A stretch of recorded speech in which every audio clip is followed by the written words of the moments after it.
What's up and welcome back to where it all began, KindaFunny's MCU in review. Of course, I am Tim Geddes. I am joined by the Nitro Rifle, Andy Cortez. Good evening. The Big Daddy, Greg Miller. I'm having a marvelous day. Pew, pew. You know what I mean? Audio listeners, Greg pretending to kick me. Laser kicks. And rounding out the group today, we have the producer slash seducer, Nick Scarpino. Greg, let's share light powers. Let's talk about how good Whoppers are. And if you don't like Whoppers, you're an idiot. I'm going to entangle my Whoppers into your tip-top pocket. Bar They probably Texas think you're is talking about far from burgers. taste. They probably think you're talking about burgers. Or they're like the dozens that watch it on YouTube and just saw Nick take 3 delicious brown Whoppers and shove them in my pocket, all right? I'm sick of Brown you like the color of underestimating the I evidence. hate Whopper candies. They're the worst. I was just telling Tim that they're the only candies my parents bought. I was like, why is this the one you're getting? Like, you could cared get about any your other health. candy. What's cool is they package them, Tim, like peas in a pea They pod, do. so it feels healthy. Is that? Oh, I guess that's the pro. Okay. This is KindaFunny's MCU in review. Each and every week, we get together to rank, review, and recap different movie franchises. We are returning to the MCU here, and again next week with Loki Season 2. I've been doing the weekly breakdowns over on the screencast feeds on youtube.com/KindaFunnyGames or /KindaFunny and the screencast podcast feed. We will be doing a finale reaction as well, where I'm going to be reuniting all of the different guests I've had this season to join me. So it'll be Joey, Roger, Blessing, and Matt Rohrbeck all joining me for the finale conversation on Friday, November 10th, when that comes out. And then in review will be next week with this crew you see here as we actually rank, review, and recap it against the rest of the Marvel Studios projects.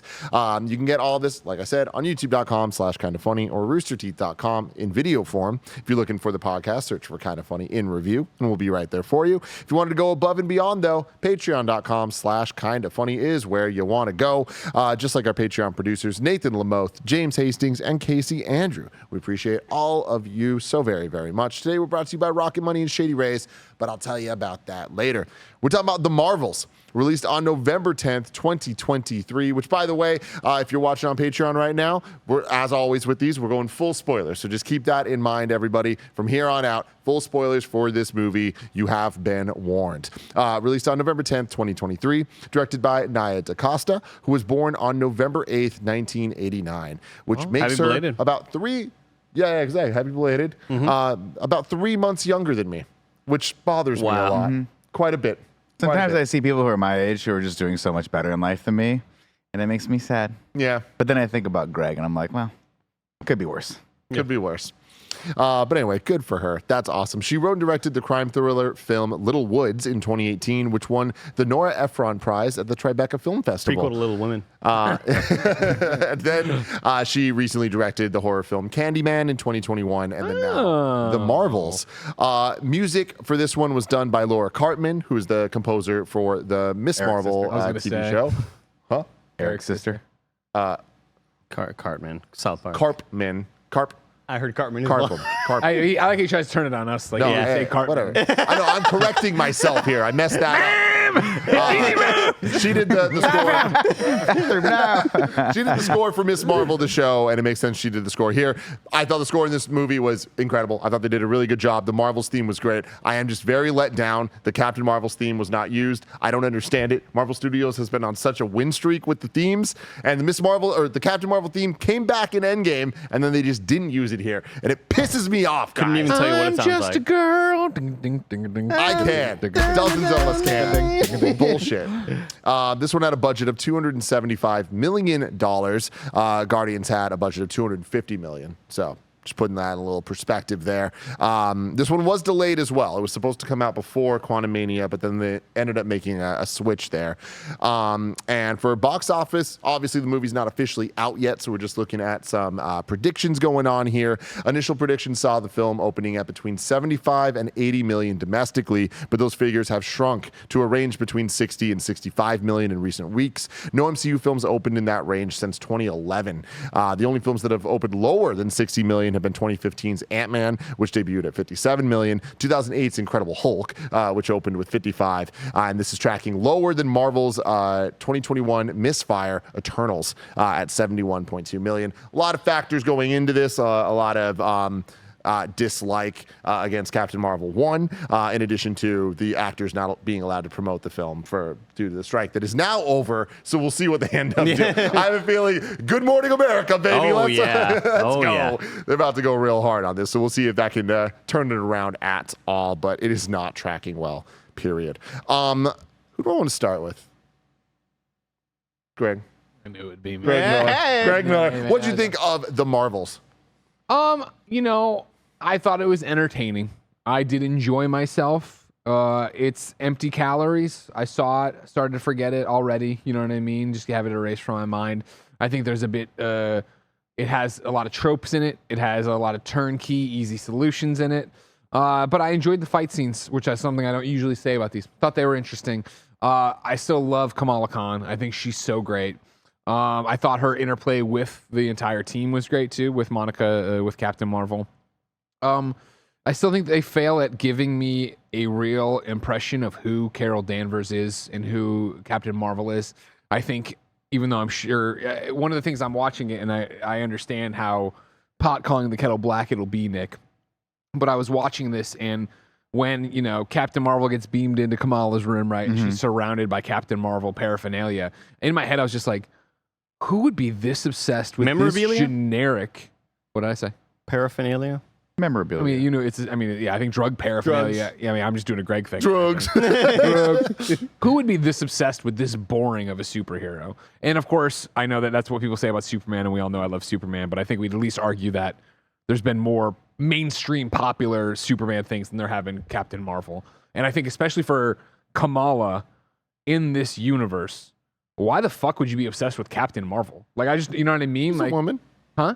She's a woman. Sure, but she's, I mean, like, theoretically, and I know time slipped away, but like, she's done like two things. Like, back in the 90s, she did some stuff that maybe we know about, and then she came in and like helped us win Endgame, and then like how long did she hang on Earth and do cool shit afterwards? Well, think about it. Black Widow killed a lot of innocent people at one point in time. So Yeah. you don't want to be a fan of her. So, Sure. You know, fully. I think it's more like during the blip, like we saw that she was essentially like leading the Avengers with Rocket and them. Like, I think that She was off planet though. Her whole shtick is always I've been away and I've been away and I've been away. So I don't as a viewer, as casual as I may be, we can all do headcanon shit to fill it in, believe that Captain Marvel has this reputation on the planet where like she's the coolest. Yeah, but the being away stuff, I think, was more like explaining the 90s to the blip moment. And I feel like we just haven't heard much. Like, I mean, I know even in Endgame, we see her kind of like go have to deal with something else. But I get the impression that they were building that this group of Avengers did things together on Earth for long enough to at least. Right. I think be like, to Greg's point, though, we haven't seen that, right? And so I think when you're I sitting in don't the find theater, Captain Marvel to be a super fascinating character, so I find it hard to we just believe haven't that somebody seen- as fascinating as Kamala Khan believes so much in her. You missed that 12-episode Disney Plus run. You missed it. My bad. Came out So last anyways, year. all that was fine, and then I think it's overshadowed by a super exciting post-credit scene. Like, I think I enjoyed myself. Jen and I talked about it on the way home. I laughed out loud a few times during the movie, had a good time. I like the chemistry of everyone on screen, including Samuel L. Jackson or whatever, and especially Kamala's parents. But like, it was one of those when we were leaving, Kevin made a crack about, and not in a bad way, made a crack about like, it was like Kamala, it was like the Miss Marvel show, right? But like better acted, or, you know, better, like more production value and stuff behind it, which is all true. But I still think I like Miss Marvel more. Like, I enjoyed being with her more than I enjoyed being with all these other people. Andy Cortez. I love this movie, and I was not looking forward to it. That being on the calendar, I'd be like, I don't know. This doesn't feel like it's going to be a good movie. I've never liked Captain Marvel to begin with, and I just never really vibed with Monica Rambeau on WandaVision. And I enjoyed Iman Vellani on Miss Marvel, but the rest of that series just kind of let me down. But this one felt different for some reason, and I'm still trying to figure out why. I don't know if it was necessarily just tone or awesome moments between these characters. I was smiling the whole damn time. I didn't walk out of this movie. I thought at best I would feel like Greg would feel, where this is just going to be empty calories, forgettable, never think about it again. And at worst, it would be like, oh my gosh, after all of these variety reports, after all of the doom and gloom surrounding the MCU, this just is further proof that things are like not going well over there at Marvel and Disney. And I came away, even without the post-credit scene, I was just thrilled at how I felt about the movie. I think that it's not perfect by any means. It's got some issues. There's like a couple of rushed moments that didn't feel rewarding in some spaces. But man, the humor was great. I really enjoyed the tone. It really felt like the Ragnarok version of what a Miss Marvel's movie is, where it just does some batshit stuff with characters and plot points that you never saw coming, and you're like, I don't know if I believe in this. And you're like, you know what? This is actually kind of working somehow. Action scenes are so awesome. Great choreography there, and I really, really like the way that Captain Marvel sounds when she flies. It's got this like weird little sound effect. Sound design's great. I hope the sound designer's watching this or like gets forwarded this. You did a great job on making her little like sparkly sound effect when she flies. I really, really enjoyed it. Way more than I thought I was. I'm kind of along with you, Tim, where I'm like, yeah, it's still like a mid-tier MCU movie, but I enjoyed this way more than I could have ever expected. Nicholas Scarpino. Yeah, I had a good What say time. you? I had a good time watching it as well. I think I'm probably somewhere closer to where Greg's at with it. I think it was. I had a lot of fun. I thought the action sequence was great. I thought the chemistry between the main leads was great. I don't think it felt like an episode of the show. It felt like kind of a hybrid of an episode, like a longer episode and an MCU movie, which I guess is good. I was expecting it to feel kind of bogged down by, some of the stuff that had been set up in the show and the actors, namely. And I think that the leads really carry this movie. And I think I actually like Brie Larson a lot more this time around as Captain Marvel, because I think they let her be a little more kooky, which is fun. And I think she kind of, for the first time, I think really got a chance to make this character her own. So this was the first time I walked away being like, oh, okay, we can, like, I would like to see more of that. I would like to see that character tested a little bit more, or like putting like, a few more conflicts to see what was going on with that. I think the movie I think that the short runtime is a blessing and a curse, largely because I think they kind of were like, well, we don't really have much of a story in this. We don't, the villain is sort of standard Marvel one note where they try to make you sympathetic, but it just doesn't really come through because we don't really have enough time to develop that character, but we don't want too much time to develop that character because we want to get people in and out of this movie as soon as possible. So it's kind of, I don't know what to do with that one. I thought the actress that played the villain, I forgot the villain's name. Darvel, I think. Sure. Yeah, I think it's Darbell.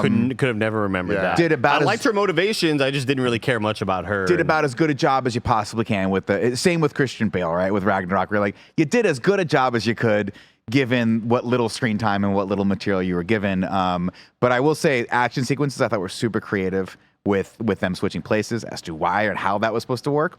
Whatever. They touched the anomaly. They touched the anomaly. I thought some of the cinematography was really fun. And I thought, I had a good time. I walked out of that being like, I will watch that with D when it comes to Disney Plus for free again.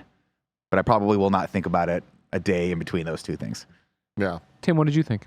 I'm with Andy on this one, where I really loved this movie. I don't think it's a great movie. I honestly don't even think it's a good movie. I feel like it lacks acts. It kind of all feels like act 2 of a movie. Like it doesn't feel like it has a beginning and it doesn't feel like it has an end.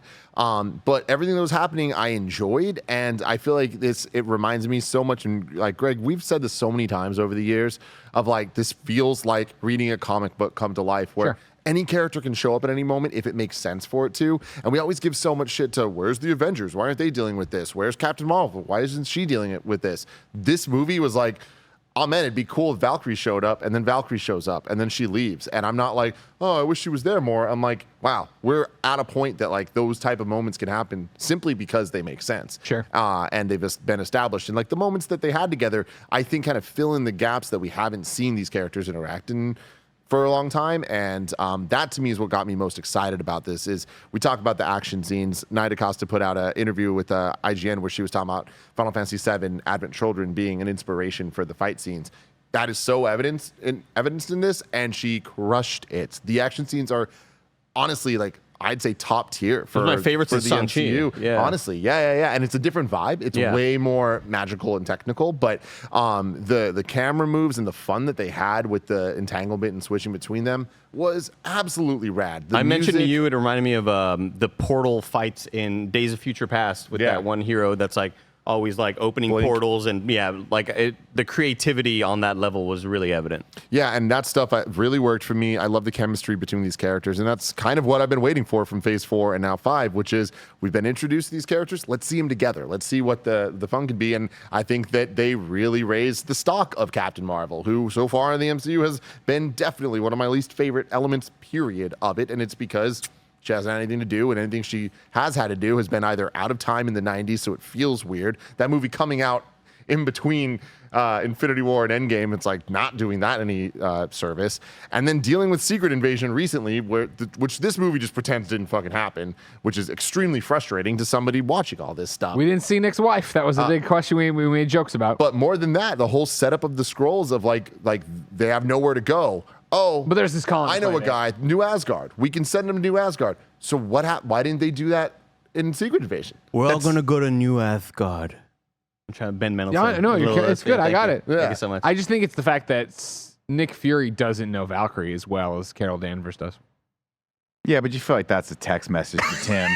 You know what I mean? Can you help me out? Can you give me Carol's number? You know what I mean? I was like watching Tim's mind process. No, I mean, honestly, I don't want to harp on this too long because it's like I know I'm thinking about it more than they fucking are at this point. But it's like it is frustrating to have just watched that project. Again, that project was supposed to come out after this, but that would be frustrating too because then they have the answer. Send them to New Asgard.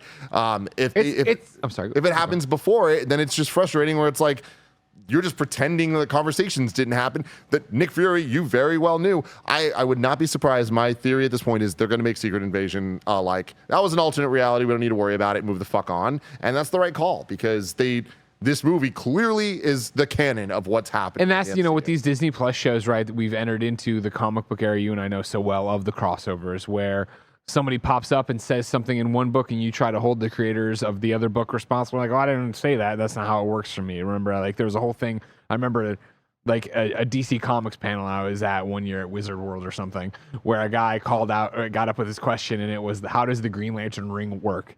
Kyle Rayner can make anything he wants. But in one issue of JLA, he used cold cream to make Martian Manhunter in training drop something. And when Martian Manhunter said, why did you use cold cream? He was like, oh, I didn't know the chemical makeup of grease or something.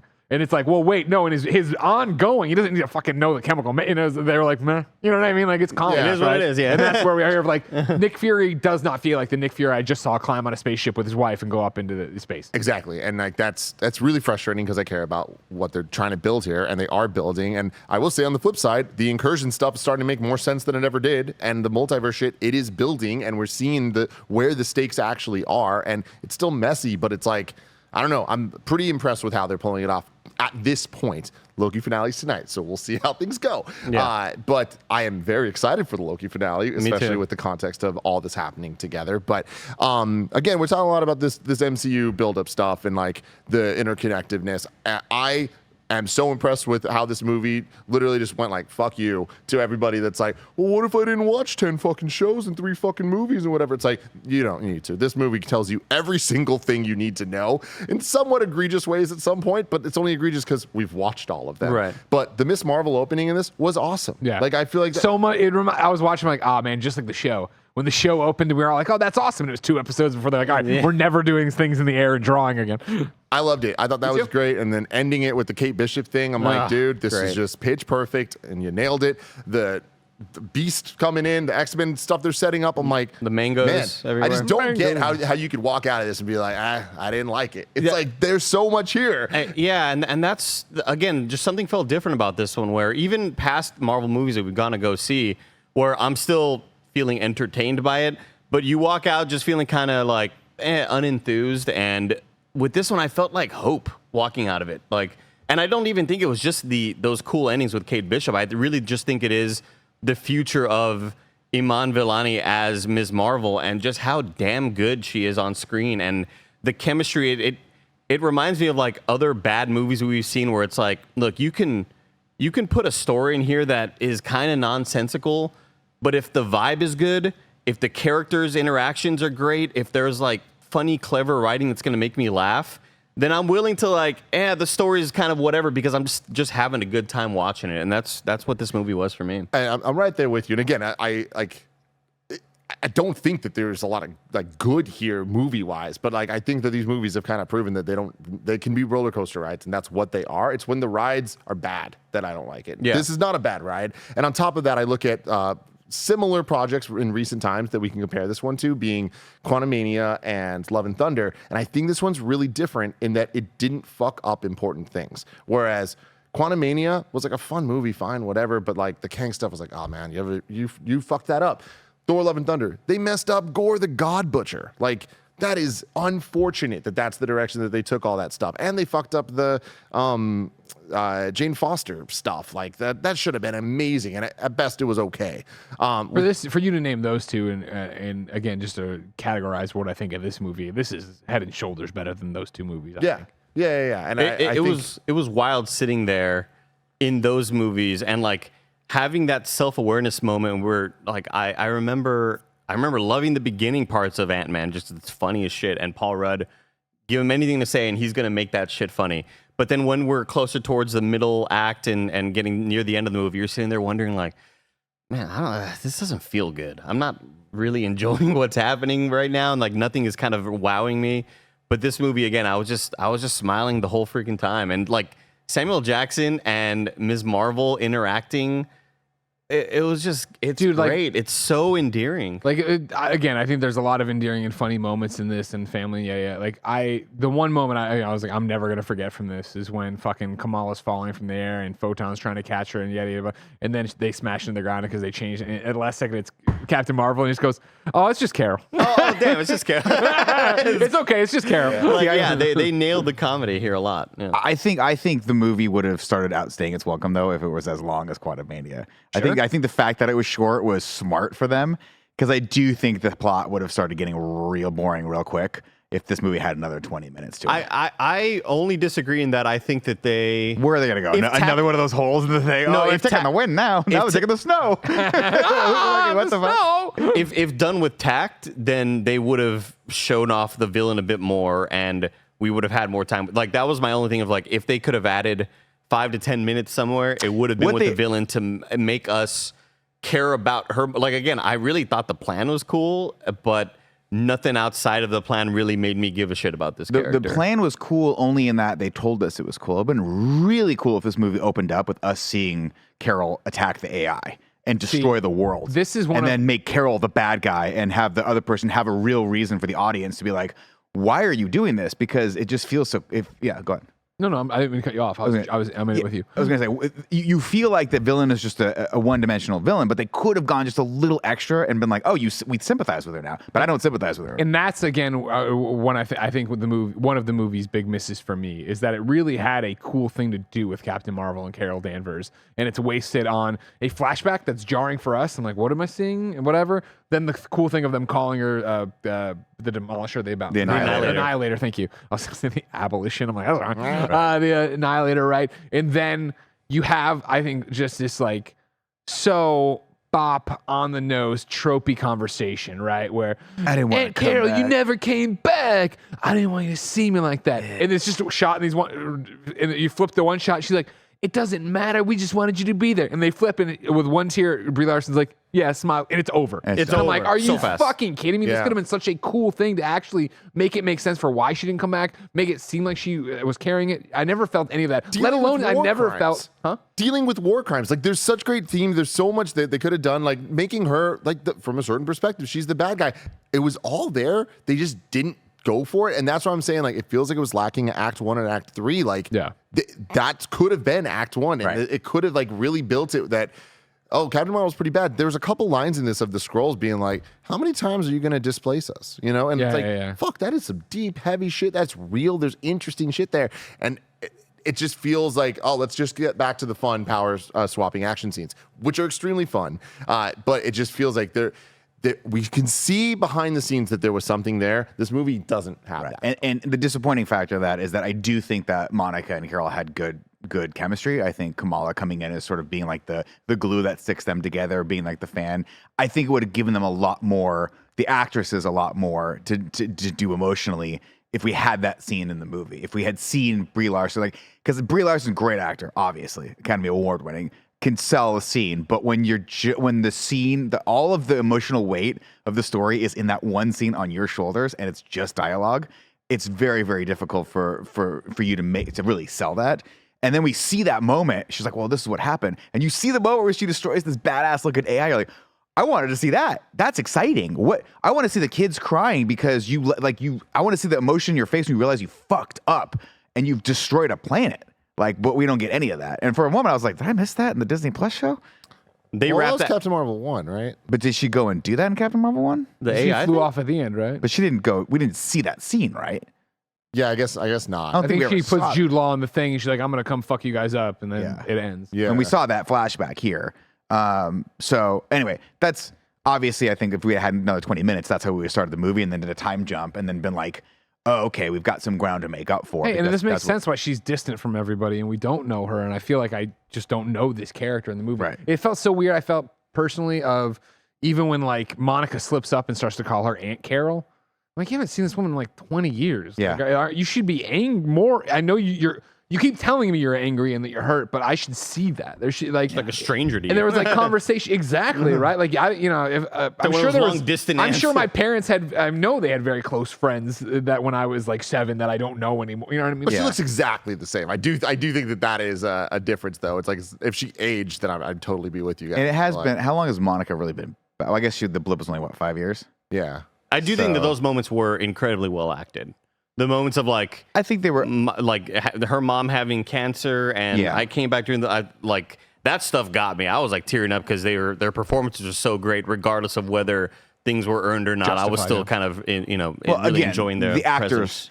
doing the best they can with the Yeah. material given, right? And that's why I think this movie works, is because hook or crook, they pull it along. And by the time we have a second to think, like, wait a minute, why are you responding this way to this woman who's your contemporary now? It's kind of like Monica has her perspective. I think I never like that writing where it's like, I'm holding you accountable for something that happened 20 years ago when I was a kid, but you're an adult and you're a professional.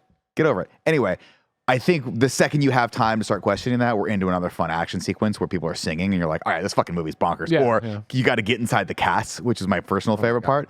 And that's why I'm like, cool, that's fine. Like if this movie's not going to have any like broader implications for the MCU, let's have some fun with it. And that's one of the reasons why I liked Love and Thunder, because I was like, this movie's out of its mind. Why not? We're here for it. There was a bit there. I agree with that, right? And I think I would have liked it if we're not going to double down on war crimes or a real strife or Carol Danvers, yada yada yada. It reminded me so much of Multiverse of Madness. It reminded me so much of some of the other movies, even I guess Quantum Mania, where we're like, oh, I might get really crazy.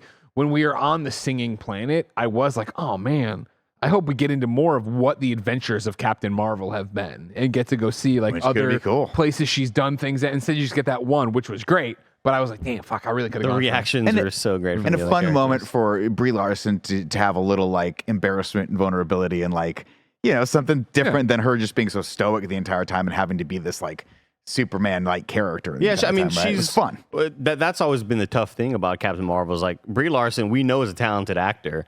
It's just been very one note for a lot of these movies, and it's either like I am this one note or I'm the angrier version of the one note. Right. And there's like hasn't been a whole lot else that we've seen of it, but to see her kind of, in a trio playing a different like comedic role in some cases where she is embarrassed about some things. Right. And we see the side of her that like we've never really seen before. It was so much fun. I think she also comes at it from, this is me just totally spitballing, but I see her in this coming at it as an outsider, as part of the character as well, right? As a loner, as a person who maybe like feels outside of the Avengers, coming in and then having an awkward time with these new people in her space, like interpersonal relationship wise, right? And I think they played into that with this, which is why for me it works. Because you go, this is a person who is, for all intents and purposes, one of the most powerful superheroes that we've seen so far, but she's like weirded out that people are in her space. You know what I mean? Like, or she doesn't know how to deal with this team, or she doesn't want to like the responsibility of it, or so that stuff for me was where I thought the movie shined. I wanted to talk about my Uber ride on the way over there. Oh yeah. I got into the Uber. The guy goes, "Oh, Metreon, what are you gonna go see?" And I said, "I'm gonna go watch the Marvels." And he goes, "Oh, damn! Is that out yet?" And I was like, "Well, it's like a special like early press screener or whatever." About 3-4 seconds of silence, and he's looking at me through the rearview mirror. He's like, "You want to see my gun?" You Andy? No. He goes, "Are you Mike Shinoda from Lincoln Park?" Did you say yes? No. Please say you say yes. No, I was like, no, I get that a lot. He was like, he was like almost like sure that I was kind of lying about it. Come on, Mike, don't do this because to he was me. like, man, you tell me early press screener where people are watching Marvel movies early and you look like Mike Shinoda. I swear to God, you're Mike Shinoda, dude. You're like, Mike Shinoda lives in L.A. and I'm sure ever. That guy is Googling the shit out of you right now. And he's like, I don't know, this is a pretty good cover for Mike It's a Shinoda. good cover up. This guy's been at this place called KindaFunny for 8 years. Yeah. Oh man, love I get that it. so much. We're about to get to the plot of the Marvels, but before we do that, here is a word from our sponsors. This episode is brought to you by Shady Rays. 'Tis the season of giving. Get the perfect gift for a special someone, yourself, or both.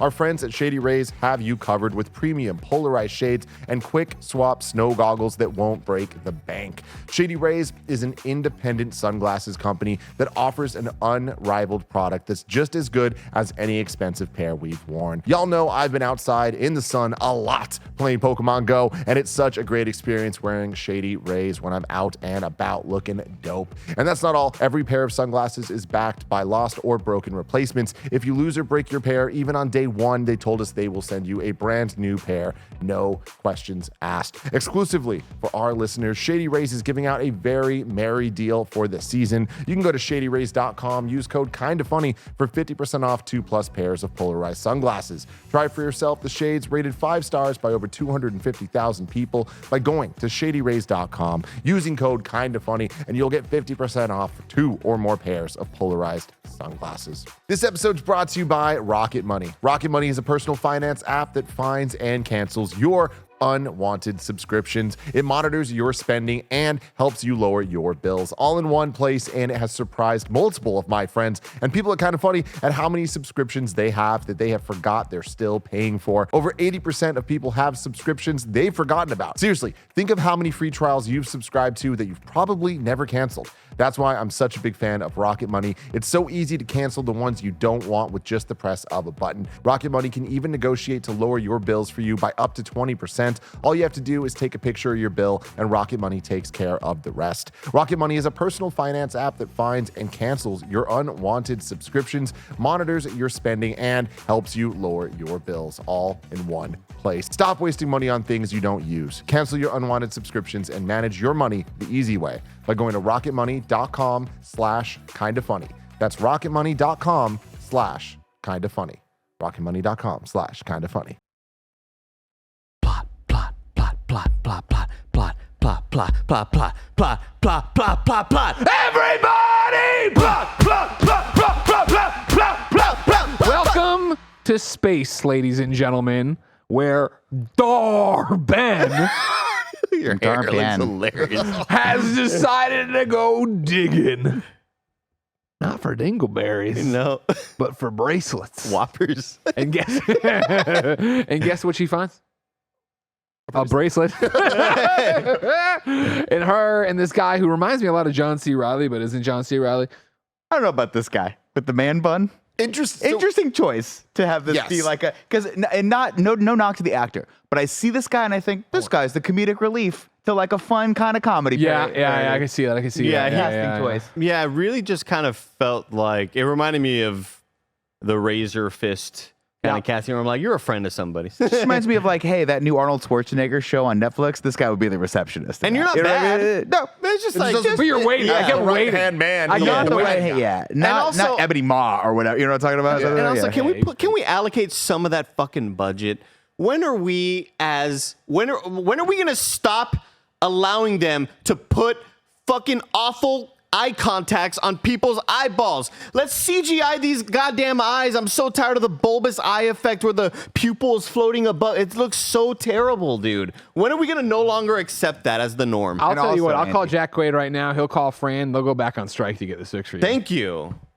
I second that, Andy. And also, when are they going to stop putting wigs on people's heads? Just in When general. are they going to Is give it a Monica wig? Rambeau a nice I outfit? don't know. Wigging out with Scarpino. No, this wasn't a wig. This dude has that man okay. bun, and it's a choice. I thought costume design in this movie was awesome. Wigs, makeup. I'm not talking about. I didn't see any. I didn't see any egregious wigs. Did I miss any? Brie Larson had a wig, Was she wearing a wig the whole time? and I don't that know. looked great. I thought I was a real hair. Well, there was some moments where like her hair was pressed back, and you could tell like the hairline did not sometimes look you real. got to do the reshoots and stuff like that. But I I think for the thought- I most thought it part, looked great. Yeah, she looked fine. Yeah. I love that they swung for the fences with the costume design. I didn't love all of them. Like I really don't like Miss Marvel's suit in this one, especially later in the movie. When Like, they were like, we gave you new ones. I was like, yeah. I like There the was old ones. variant I didn't like, but I appreciated that it was a variant though. Like I like having the different suits for different movies and like giving her like some type of power. I need Pretty a cool. Funko Pop. She was my least favorite one though.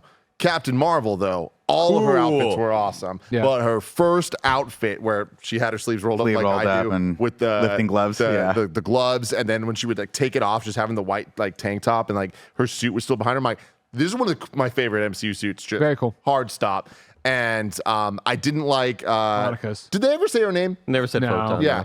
Well, But you missed a great sequence where they are coming up with the name. Yeah. And they're like, the Professor Spectrum, Marvel? light. And then Miss Marvel's in the back. She goes, vision. No, never mind. Not vision. Yeah, That's that's a great awesome. moment. It's very cute. But I really do like the sword kind of like outfits where it's like the white and black stormtrooper looking like jackets. Yeah. Like what she's wearing throughout most of the movie. I'm like, you look freaking awesome. Yeah. I was like, I can't wait to see the whole suit. And I was like, I don't love the whole suit, but still love the vibe of them all. And I just think Captain Marvel looked incredible. Well, Captain Marvel's is cool, obviously, because it's like a flight suit, right? It's like her old school flight suit from when she was a pilot, which is super cool. Well, this one was cooler though. It's Well, like you know what I more- mean, but this it is, has that vibe of like, superhero-y. hey, I can unzip it and just take the Yeah. tie the Yeah, top yeah, yeah. around and then have the gloves. I'm Tie- like, it reminded me of like scenes from Top Gun where you're like, she's a pilot. She's always been a pilot. The main Always be a pilot. the main missed opportunity, in my Farther, opinion. faster, better. How fast is it? Can we talk about that saying for a second? This is the same problem. Higher, further, faster, stronger. That don't kill me. Can only make me stronger. We can't sing him I anymore. need you We to can't- hurry up We now. can't sing Kanye anymore. So it's illegal. Prince was on isotone. Why did you just looked at Greg for a while? It's one of those things that I think I had the same criticism when we talked about Captain Marvel. But like, remember the $6 Million Man? We can make, yeah, you remember that? Oh, I'm not that old. Stick with me on this. Okay, I mean, I remember $6 Million Man is it was we can make it, we can rebuild him, right? Yeah, make him we can make him faster. stronger, better, faster. That's what I believe. That's what the saying is. Sure. But you're like, shouldn't it be stronger, faster, better? Like, No, wouldn't but they're better. pilots. Cheap, cool, Flyer, crazy faster. situation. Yeah, but what is the saying? Further, faster, fly. Crazy, sexy, cool. Higher, further, Cheap, cool, faster. crazy. Higher, Crazy, further, stupid faster. love. Shouldn't it be higher, faster, further? Like, wouldn't going higher and going faster go you further? Do you see what I'm saying here? Do you see what I'm saying? I don't know that I Fix Two the equal contacts, the one. eyeballs, the bulbous Stop eyes. wearing wigs. Yeah. Go back on Maybe they're strike, saying we'll Drescher. go higher and we'll go further, faster. Rather than saying just the plane's going to go fast. I want to say right Further here, Tim, should be the last one, is all I'm saying. Listen, if you remember, they like crashed the plane and like one of them was never a pilot. So like they don't know what they're talking about. Remember when Jude Law was in it and you were like, I'm Jude Law? Hey, everybody, it's me, Jude Law. Look at my hairline. the Cheated on my wife with the nanny. Wow. the main missed opportunity I thought was when they got their 3 final suits. I wanted some sort Cohesion? of like cohesion Me too. between them, like. Like I thought they not were gonna be the identical. Marvels. I'm It was not gonna look thinking like like X-Men. I'm not talking like Power Rangers, but like Well, I wanted some similarities. Also, between he them. goes like, I got new. She's like, we're gonna need new suits, and he's I was like, like, why? I got you, or whatever it is. And then they get the suits, and I was like, that's not that much different than the other suits. But why do they need new Why did suits? you I need didn't new catch suits? that either. I think it was for the customs for the musical, But they look right? kind of similar to the old suits. I don't know. I was confused about that. I was like, Photon's suit, cool, no, but not that much different than the sword outfit Dude. she was in the entire time. So that was weird. Me and you were talking about this at lunch a couple of days ago, but like there's a couple plot points in here where they're just like, why is this happening? And they literally are just like, well, it's happening because this. And it's like, you're just supposed to believe it. But the costume thing is one of them. They wanted to get new suits, so that's their reasoning. The other is just the entanglement period, Yeah. where it's like, why are they entangled? It's like, oh, because they're all light-based powers and they touched the thing. It's like, well, Miss Marvel didn't touch the thing. touch it. And it's like, Yeah, well, she that has was the bracelet. Bangle. And you're like, all right, cool, I guess. Like, it just seems But so if weird. she had the bangle and she got that, wouldn't it check out that Dar-Ben also Dar-Ben could? too. And that Yeah. could be really cool too if That they were would've doing been power with Dar-Ben. Yeah. Like faces it. So that was weird. And then later, like the whole movie happens, and like we'll get to this later, but it's like at some point, Kamala literally just goes, "We're not entangled anymore." Yep. Oh, we're not entangled anymore. I think it's because They did something. What did they do? No, I know they did bracelet something, came off. but it's like, oh, what's her name? Like blew up, right? like shit. Yeah, shit happened. I know that. I'm just saying, like, it really didn't feel like it happened because it needed to happen. It Yeah. felt like it happened so that they could say we're not entangled anymore. Yeah, And I'm not even mad because the entanglement was awesome. Yeah, I thought that it was just extremely convenient, and I was hoping that they had found out the reason why, and then they succeeded in the plan of no longer being, and like, hey, we fixed it, we did the thing. It was like, no, it just kind of happened. Well, It's like- you also want that, like, I wanted 2 moments in this film that I didn't quite get. Well, 3 moments. One of them I got. The montage moment where they were using the powers, I thought was really fun. Awesome. I was like, this is great.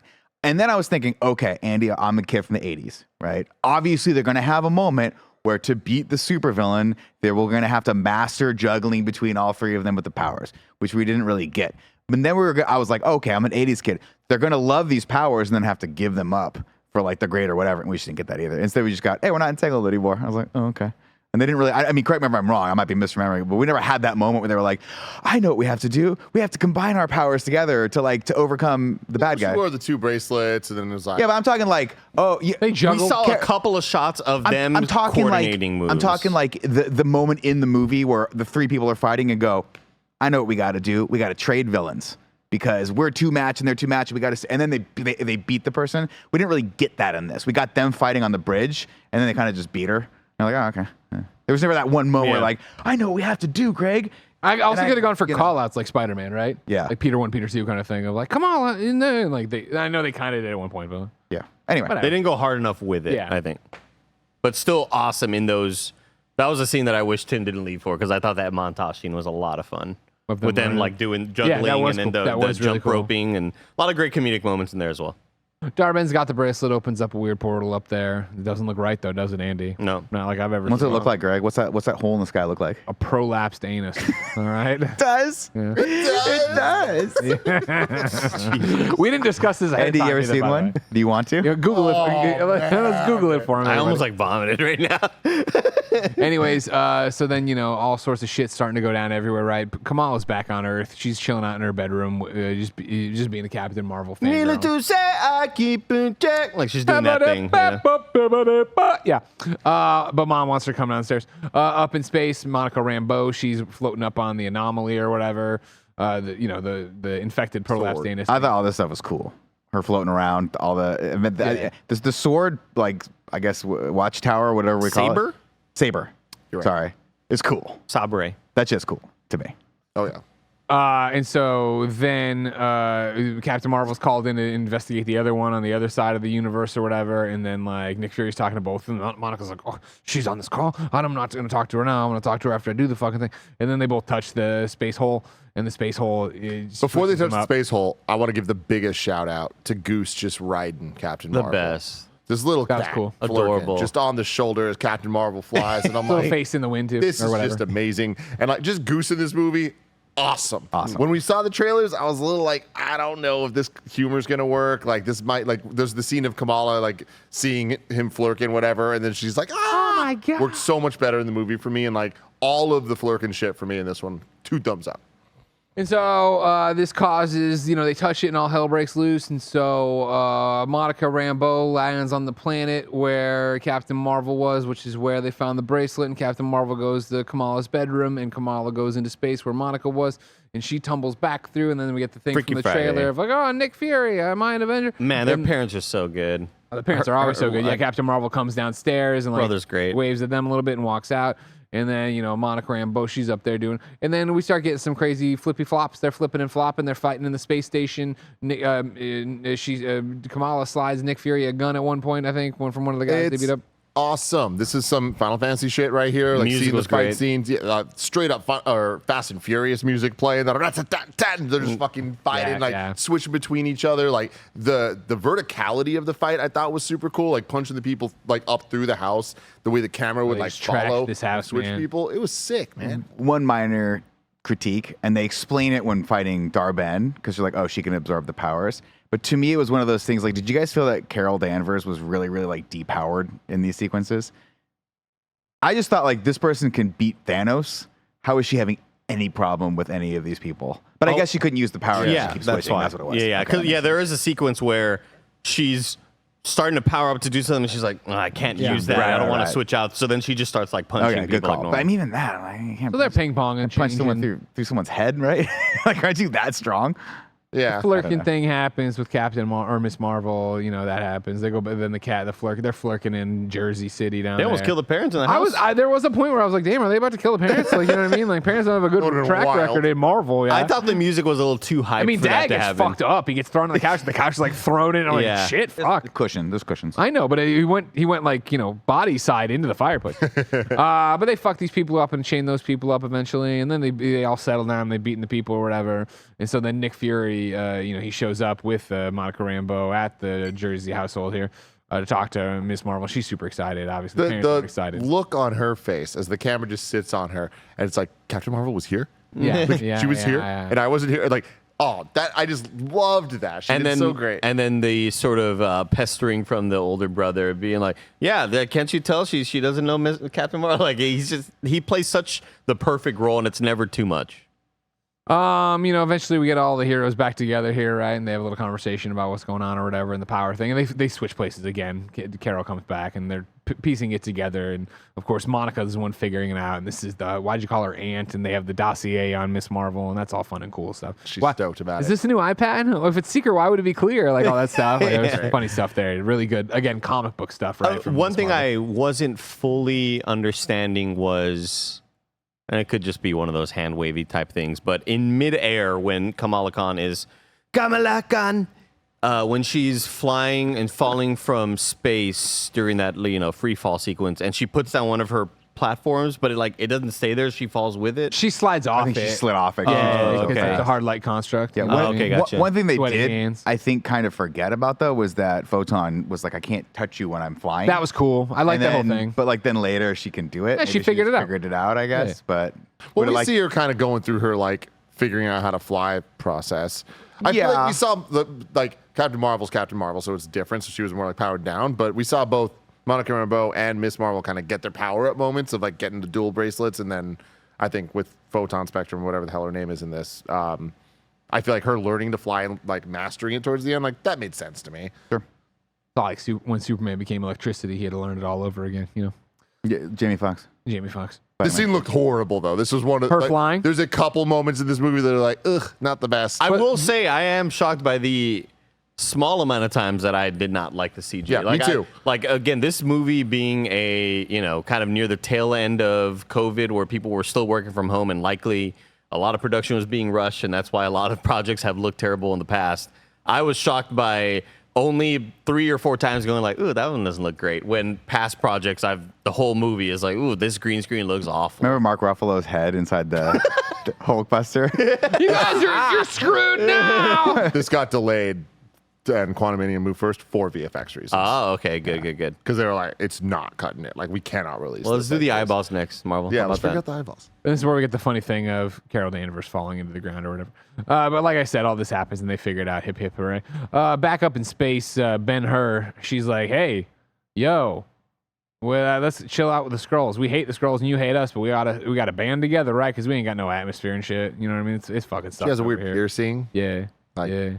So her plan was basically like, hey, we're negotiating, but I'm going to take your atmosphere and you're going to come live on Yeah, she's a bad guy. the planet, or what was the deal there? Was she just going to kill them all, or I missed what the terms were of this negotiation. Yeah. What was she going to do with the scroll from that planet? It did feel like it was supposed to, at the start, feel like this symbiotic relationship, but Well, I 'cause the think that was just the trick, and I think the ultimate plan was like, no, y'all are actually just going to end up dying here. But the Emperor then gives Carol shit. He's like, we had a great plan in place, and Carol's like, I'm so sorry. But I'm like, did you? I thought it's pretty obvious she was gonna like Just do double this cross anyway. you. Yeah, do this anyway. Yeah. So like, you had no power here. There's like 30 of you. and we're with Ben Mendelsohn. Yeah, where was he? He's dead. He's dead. I'm confused as to when this happens. He I died thought in this Secret happened in Invasion. 1985. So yeah, that whole peace treaty shit happens up there, and like, yo, you hate us and we hate you, but we'll figure it out. We'll be all right. Don't worry about it. And he's like, you know what? cool. Have a beer over I'm it. a You know? Skrull. La, la, la, I like la, this- la. Do you know one of the strongest people in the entire world is a Skrull we have on Earth? La, la, Who la, knows la, where la, she la, is? I like Her this name is little Khaleesi. resort town they're in. It looks like some place that you'd like fly a really long time Yeah, for. you It'd be can go really skiing, expensive. you Yeah, get a it's hot really cool. tub and a mud bath. Like the ceilings are really low. It's one on of those you purpose. see like only on TikTok or Instagram Yeah. videos of Yeah, like, yeah. here are the 5 best places to vacation at. And it's like, wow, Yeah. I'll never see that in my life. Yeah. And so I forget how they are like, oh yeah, it's up there. They know to go to that Skrull place, but I forget how they know to go to the Skrull place. But they know to go to the Skrull place. So they go to the Skrull place. Oh, is this where they do the weird, like, we all put the memory thing on? To Yeah, they remind found it on the right. Yeah. It is the weird memory thing. That was the fun part. Stop going back, Carol. I have to see your dead mom. I'm sorry. I mean, I have to show you that I The did go back audience and talk to needs your to mom. know what happened. And here's a conversation we had you didn't know about where you were blipped, but I was talking to her. Blip, blip, blip, blip. I'll tell you what, Nick, the Regal popcorn was sorely missing out here. I ate some of Greg's popcorn. I didn't mind it, but you're right. It wasn't as crunchy. Yeah. I like the popcorn. It's fine. You don't know what you're missing. You've never been to the Regal. I guess I've never been to the Regal. Sorry, maybe that's true. I'm not That's what sure. you get for not want to be on interview. You know? Yeah, I guess that's you accurate. miss out on the popcorn. It's the strongest Get thing. fucked. I'll bring you Sorry, some buddy. next time. Anyway, so yeah, they did the mind meld thing there and had a quick conversation again that's immediately So forgotten. fast. So fast. Again, they're doing the thing. They're on the ship at this point, right? So they're having the whole teamy stuff. They're starting to bond. Teamy stuff was really good. Yeah. Background stuff, not so good. Background stuff?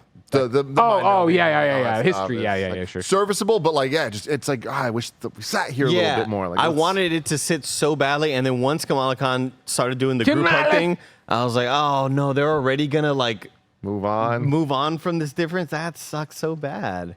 I love they called out the Kamala Marvels, though, Khan. like naming the team and all that stuff. Like, it was fun, and I appreciated the callbacks to it throughout the movie. Yeah. I do just, the Kamala Khan thing, but then do like, we're going to put a hole in space. It's going to be the best hole. When we came here, Kamala Khan, she was looking at that hole in space, and I was thinking, wow, that's the best looking hole in space I've ever seen. Look at that. That was good. God, I love it. He's such a threat. He's coming. Such a threat to democracy. I'm a sucker for these flashback sequences because I love Lashana Lynch and I want her more in these movies. I get her. Get her, man. And I hope to fucking God we do because I think out of all the people in this movie, she's one of the best actors, and I Dude, just want her she's to so do more good. shit. I was very disappointed when they were like, "Oh, she's not going to be the next Bond." I was like, "Oh, come on, what the fuck? She's awesome." But anyway, sorry. I don't know. That's it. I'm enjoying My it. I dad didn't know tried. she was British. Lashana Lynch.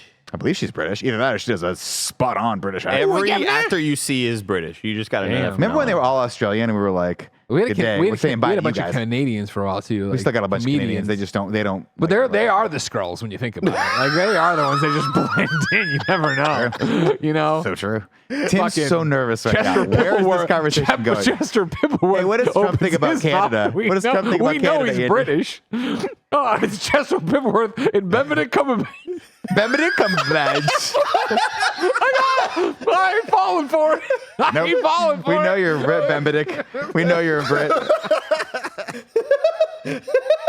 Oh my It's god. showing. You're not tricking me again. You know what I mean? You're not pulling a Henry Cavill on me. Anyways, where are we now? Oh, so we get up there to Skrull Planet, and they're like, "It's us. We're here." And then the Skrulls, no, They so have they, to escape off the bad place. yeah, they get there and they meet the bad people. They meet Ben-Hur, and she's like, I don't like you guys being up here. And then I'm still not drawing the comparison as to why he's calling her Ben-Hur. Because her name's Darben. Darben. Okay, gotcha. Sorry. Sure. Continue. Thank you. And then, they have a conversation. There's a lot of oohs and ahs, and maybe they blast the bracelet on him. I don't know, maybe there's a fight here. I don't know. What I remember is eventually it all breaks up, and they're like, "Come on, Carol and Monica," and they fly away. And then Kamala just looks back at the people. She's like, "I can't fly." And then Carol Danvers comes back like, "Don't talk to them." He's like, "Do you guys have like a spaceship I can buy?" yeah. Don't talk to them. Don't talk to them. That was Come on. funny. So then they get down, and it's Ben-Hur, and she's all like, "Yo, fuck you all! I said it could be cool, but it's not gonna be cool anymore." And then she opens up a prolapsed anus, and it just starts sucking. Just sucking. You know what I Yeah. mean? It is You gotta like be real careful. You're sucking a couple Legos when you walk by. I know, right? It's like let's take the plot of Spaceballs, you know, and let's just exactly suck off suck. the atmosphere. Kirby. You know what I mean? Like, I felt some arrogance. I saw my Starburst rappers kind of move towards him. The trick is to relax your cheeks. Everybody relax your cheeks. So they're like, oh shit, they're sucking up the atmosphere, right? Better come to bed. Bumba-dick, pump-a-nickel. And so then it's like, all right, we got to save people. And they're sort of running around, they're saving people, and they're shoving people in places, and they got like stockings, and they're whoosh, throw them up in the air, and like, there's a ship here, there's a ship there, but then there's other people who don't want to come out, so Kamala's making things, and they're like, don't use your powers, just get in the fucking ship, kid. She's like, I'm a hero, and she's doing Jersey City shit, but then she's like flipping around, and they're changing her all up. And finally, you know, Carol gets to Monica in the ship, like, where's Kamala? And Kamala comes Where's on. Kamala? Now I'm just thinking of Kamala Harris. Yeah. Kamala Harris out there in her business suit, dude. Because it's Kamala here, but it's Kamala Harris. Yes. Yeah, we get it. No. I'm just trying to clear that up in my own brain. Oh, sorry. Anyways, Kamala Khan is spotted then saving people to get on the thing, and then she's like, let's go. And it's like, no, there's so many people, and you got to understand when we leave people behind. We have to save who we can. And that's the difference between Captain America and Captain Marvel. Captain America, we don't trade lives. Captain Marvel, I don't fucking care. I think Captain America would have probably been aligned with Captain Marvel on this one. The planet. You ever seen a little hit movie called Avengers: Age of Ultron? Yeah. Remember when they get everybody off that fucking rock? That was the point. What if we die here? Then we die here. Sokovia. Yeah, They that's made what they call accords it. after that. Well, you know what I mean. A lot of problems. Yeah. try to solve them. I'll never forget you, Captain America, and your sacrifice. Captain Marvel, I'll never forgive you. On behalf of all of the people of Skrull Spa that died up there, may they never be forgotten. Skrulltopia. Like the Skrulls sounds like a cool place you've never heard of in the Bahamas that we can't ever go to. Mm-hmm. What's the one? You ever heard of Caicos Island or whatever? Like Turks and Caicos? Yeah, Turks and Caicos. Yeah. Oof, that never sounds gonna- like a restaurant. Yeah, that I don't sounds like believe this that is a sounds place. like you have to look through a fucking weird little lens at dawn, and it'll show you the path. You know what I mean? It's the secret place in Shang-Chi. It's like Goonies. You know what I mean? How much of your fantasies revolve around that restaurant from the menu? You know what I Oh mean? my god, I would love to go there. They would eat Except you. for the thing. Well, I wouldn't go there then, They eat and I you. wouldn't have been invited to the bad time. I went to the bathroom out there, Yeah. and we have a bunch of TVs that show like what's live in here. And I just see that we're on Greg's one. And I look at Roger and go, oh no, why are we on the one? No audio, so I didn't know. Yeah. But He I'll was have to find out later. You'll thanking see it Captain on- America.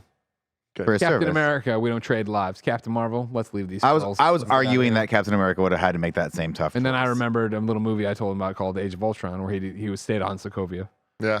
Yeah. You could just watch this later. I'm sorry, we just recapped everything twice for you. Is the planet dead now because all the atmosphere is sucked out of it, or Oh, do you think yeah. it equalizes and it's just like half as much atmosphere as it used to be? No, they're fucking. It's fucked. You just gotta breathe like easier, like just half. So she breaths. takes the atmosphere and then you through the prolapsed anus and then dumps it back on Ben-Hur planet, right? And then she's like giving a speech and she's like, "Take off your mask." Then I'll take off the mask. Oh, we can fucking breathe. This is rad. After your N95s, those masks could have been a little bit better designed. Yeah. Well, They were like, we got these from Home No, Depot. for sure. Yeah, Yeah. that's a total like the Gillette shaver that they used as the communicator in episode 1 Phantom Menace, where it's like they just took like the woman's Gillette thing and painted it a certain color. Like this just straight up looked like a mask that they bought a 20 pack at Home Depot They and definitely- kind of somewhat made it look futuristic, but not really. the Marvels, they're still dealing with the whole fact that a bunch of people died they could have saved. And they're talking, and they put it together like the universe is going to cave in on itself. I'm sure Monica had something to say about it. Nick had something to say about it. This is a really again. I think this plan is very stupid and makes zero sense and The would plan? not in any way work like logically. But I think it's cool, and I think it's very comic booky. It reminds me Like- a lot of Star Trek when the Romulan came back, but it was actually Khan or whatever, remember? And he was just like trying to fuck up Spock, and he made Spock watch the planet get blown up. And like, it's a very vindictive plan from a villain, which I like. Because this is where it's like, oh, we need water. This place has all the water. And then the next one is when Carol's like, shit, no, she's going after places that mean something to me. She's going to Earth. Yeah. Because I was at a Take her Blockbuster son. once. I didn't mind the plot. At first I was like, we gotta move planets. Right? You've got all this technology, just find another planet and start over there, right? But I get that this is your planet and there's a personal vendetta that she has. And she's taken up for who was her predecessor? Was it Ronan or was there someone else before that? Yeah. They kind of as far as I remember in this movie, they never explicitly say that, but yeah, I think she's like Right. Yeah, okay. This is just like I guess I'm coming at it more from like the comic book logic of it all. It's stupid as hell, but I love it. I love it. But I buy that this person pull the water from this through that hole, pull the air from this hole, pull the sun from this hole. I buy that she's so bound by loyalty and duty that she would do hole. this. That she would want to rebuild like save the planet, not rebuild it somewhere else. So that part worked for me. I do like that, we haven't had too many like big cosmic stories in the MCU so far, like Guardians being the exception to that, and then Captain Marvel won a little bit, and then now we're starting to, and Thor, I guess, especially with the more recent ones. But Eternals. I like this one, and Eternals. I feel like this one. Quantumania. No. That's not a Galactic. different planet. And Eternals like deals with space, but doesn't really deal with planets.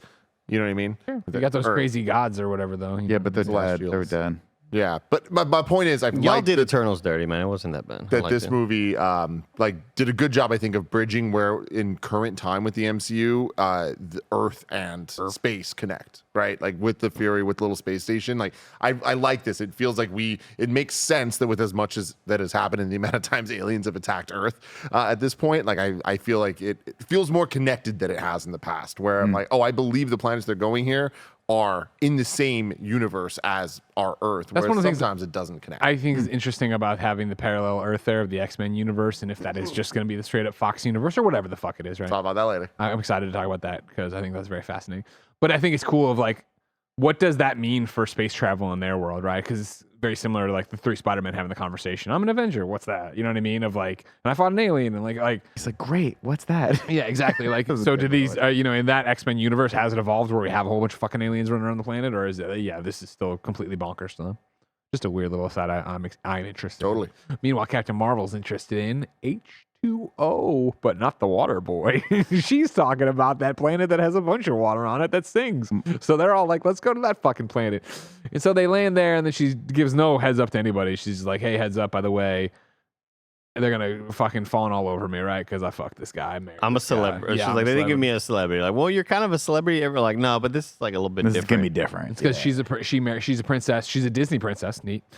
She married this guy, the prince there or whatever, right? It's a strictly platonic whatever relationship. This has got to be like the most attractive human being I've ever seen in my life. Yeah. This is like a pretty dude. He's not bad. Beautiful hair. Not bad. But they all sing on this planet, and if you speak to them, most don't understand because it's a different language to them, which is a fun little thing. This was fucking awesome, and it's such a risk because like this could have not worked. They could have overstayed their welcome. They could have even done too much in even less time, like taking it too far.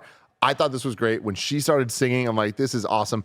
Kamala in the background just dancing, and then eventually we see Monica just full on dancing with it. I'm like, it's just rad. And it reminded me, and I mean this in only the most complimentary way, this reminded me of what I love about James Gunn, where you can get weird and just commit the right amount and it works. And we rarely see that from the other MCU directors. And so shout out to Nia DaCosta for pulling this off because it really could have fell flat.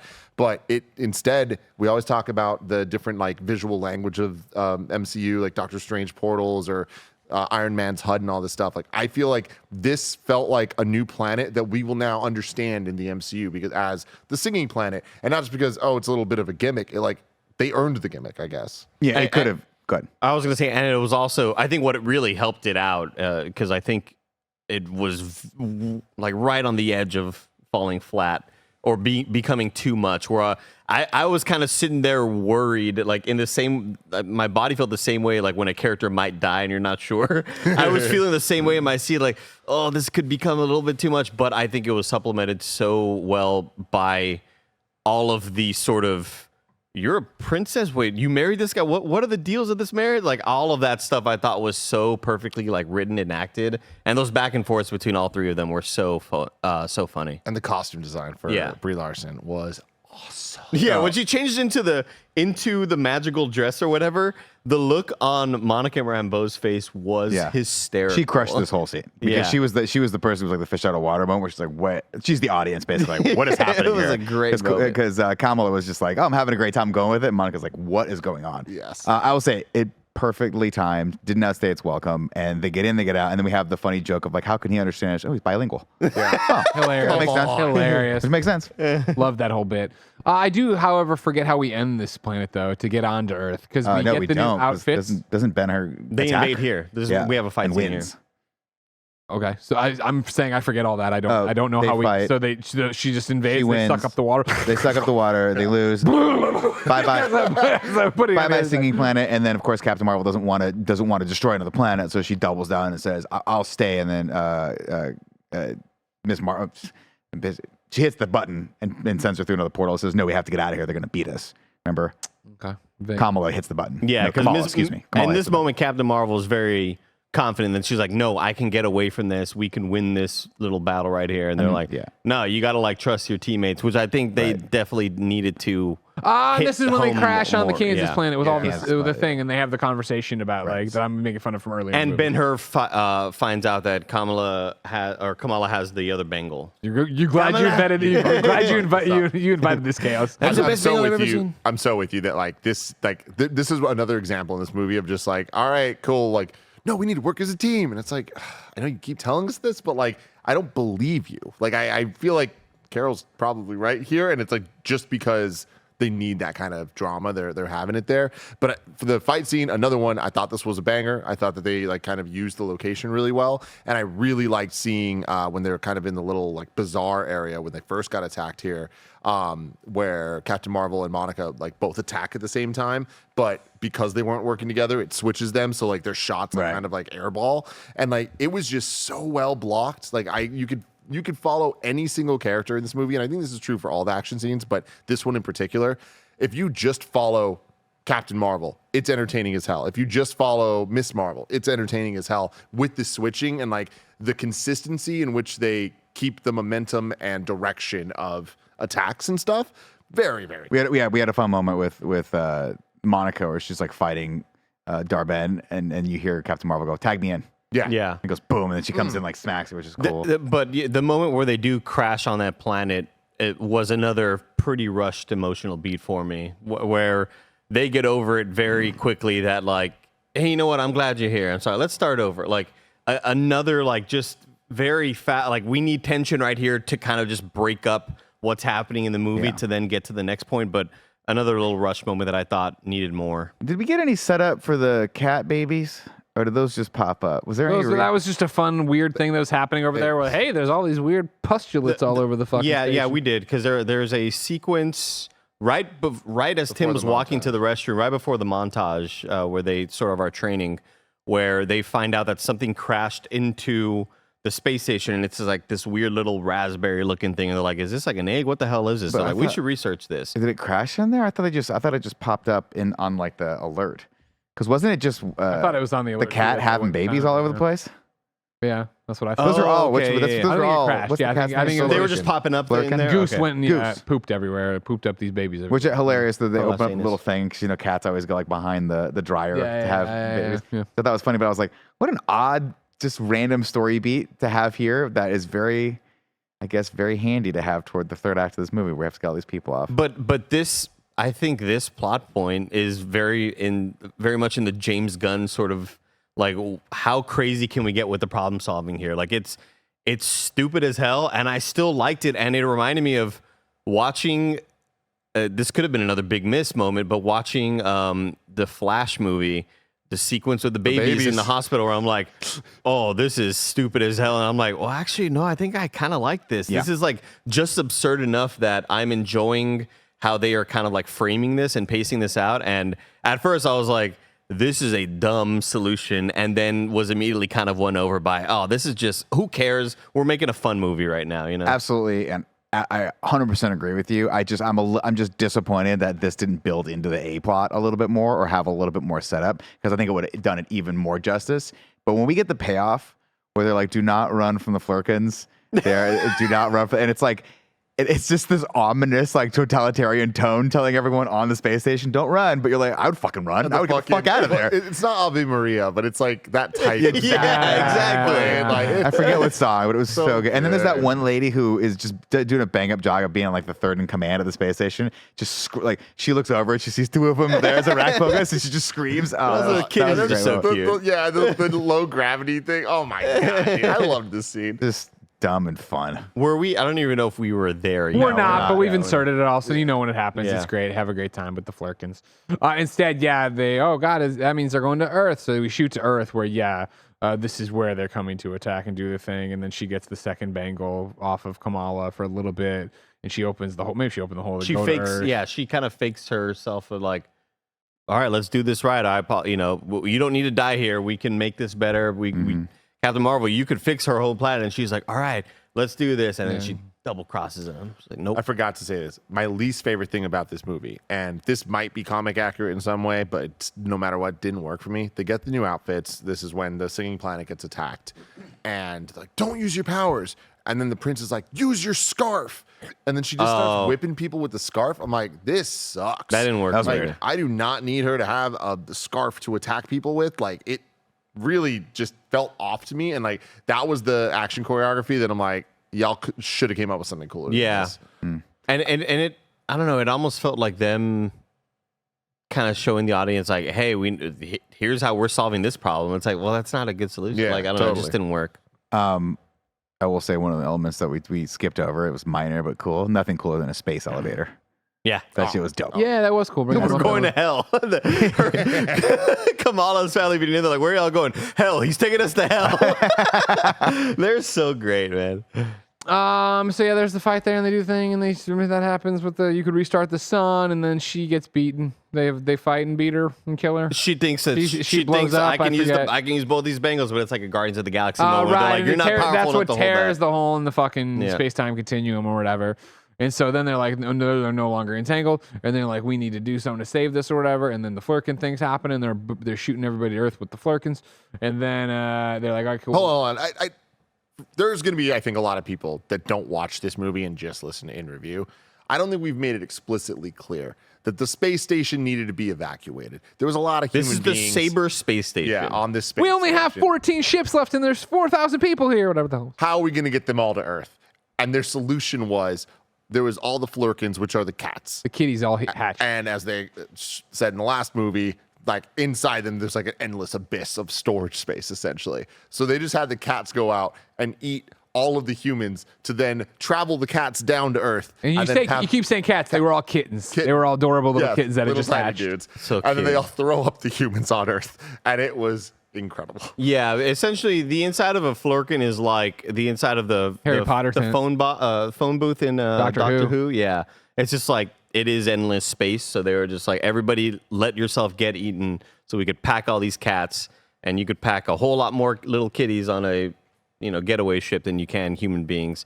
And it was a plan stupid works. solution, and I liked it. It was funny. I liked it. Yeah, it was good. I had a good time with it. And so, yeah, this rips a hole in space-time continuum. They're like, all right, guess what, Monica Rambeau, you're the only one who could fix it with your crazy-ass powers or whatever. So they What the hell are you doing, you crazy ass? they load her up with power, all right? And she's like, cool, I'm going to go do it. And they say you have to fix it from the other side. She goes in there. For some reason, this does not register with Carol Danvers that you got to fix from the other side. She's going to have to stay over there. So she starts sealing it up. I didn't even catch that. And Carol Danvers is like, whoa, wait, what do you do? And she's like, I got to stay over here. And then Carol Danvers starts flying over there. She's like, no, I just got you back, Monica. We haven't talked in 30 years.